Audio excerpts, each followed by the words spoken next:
when you plant any fruit tree, in fact any bare root tree or shrub, or for that matter even a potted plant, the process is pretty similar. First of all, pick your spot. Now I'm going to plant a fruit tree today. It's going to be a Victoria plum tree.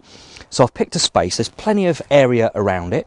It's nicely towards the front of a border, but most importantly it's got lots of light, lots of sunlight. So the sun is literally rising towards where you're looking from, and it sets just over there. So literally the full extent of the sun, virtually the whole day, is going to beam on this beautiful tree. And of course the more sunshine hits the tree, and importantly hits the fruits, the better the flavour will be. Now, a couple of things. First of all, you need some good tools. Now I've got a spade and a fork with me here. This spade is actually, it was my dad's, and I've had it for years and years, so it's very precious to me.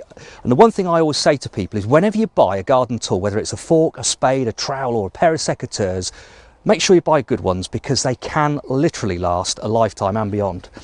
Now, when you actually want to start thinking about the size of a planting hole, this is the Victoria plum tree. Okay, and we can see how the roots are looking. You never ever plant a tree that's been grafted any lower than around about there. So about an inch below the grafting mark, that's the area, that's the level at which you allow the soil or the compost, if it's in a pot, to come to. And the planting hole, if we think about the width from the extent of the roots this side to the extent of the roots that side, the planting hole wants to be about double that width, and of course around about 1.5 times the depth of that. So from around about there to there, and then a good few inches again. And all of that loose soil around the roots will allow it to basically, the roots to penetrate into the soil around it, and of course get themselves well established. So I'm just going to pop that back into the water. Okay, and then I'm going to start taking out the planting hole, and then away we go.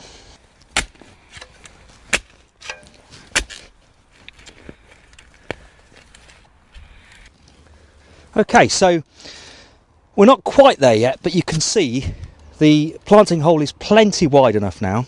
I've just got to take out about, I think probably 3 or 4 more shovelfuls of soil, and then we can try it for size. Now I always try and throw the soil literally to one side, and then if you lay the handle of your spade or fork over, that's going to allow us to gauge the depth. So we want the graft here to be just above the soil level.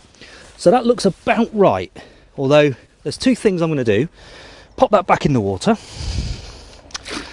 I'm then going to just get my fork, maybe just take a tiny bit more out. Let's get the fork and just break up the bottom of the hole, just because it'll give the roots an even better chance of getting away. Those stones don't really matter, that's okay. And then I'm just going to get some bloodfish and bone. Now I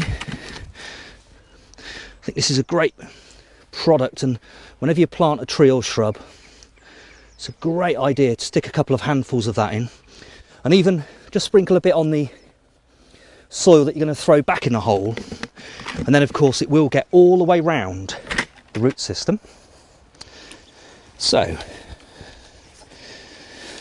when you eye your tree up, look at it and say, well, which side is going to look the best? Now I'm always going to be looking at this tree from the side you're on, so I think it looks nicest from that particular angle. So I'm going to pop it in the hole. I'm going to keep it nice and straight, pop my fork to one side, and then I can backfill. Now if you wanted to, you could hold it and a friend or family member could assist you in backfilling the hole.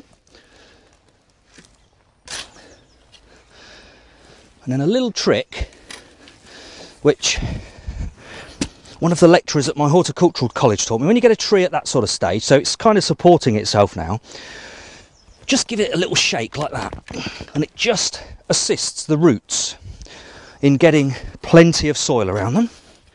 And then of course, if you're not quite happy with the level at that point, I think that's probably a tiny bit low, again just literally get those like that. Now this is a very sheltered position, so I don't need to put a tree stake in here. But what I do need to do is just to give it a firm. Now I'm not really stamping it down, but I'm just firming the soil around it enough so it just holds securely. I also like to leave, you can see there's a slight bowl at the moment there.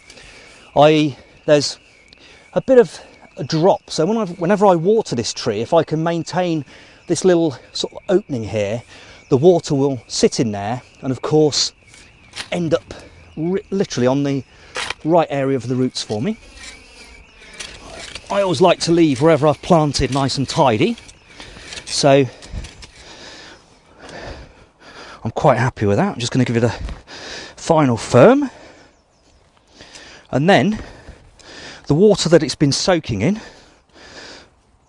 we certainly don't want to waste that, so I'm now just going to give it the final helping hand it needs.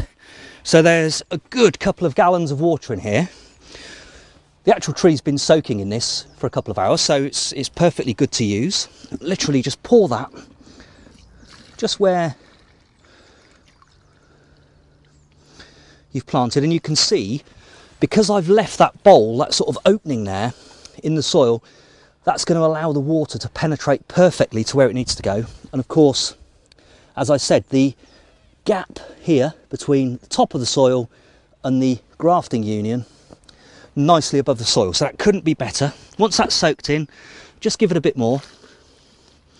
And of course, in the first season, when you plant a fruit tree or any bare root tree, or in fact even potted trees are the same, make sure you water them whenever it's dry, but at least once a month. And of course that will make sure the roots get fully established, and then literally next summer, hopefully this plum tree is going to be booming with lots of fruit, lots of blossom in the spring of course first, but lots of fruit next July that we can make jams and pies and puddings out of.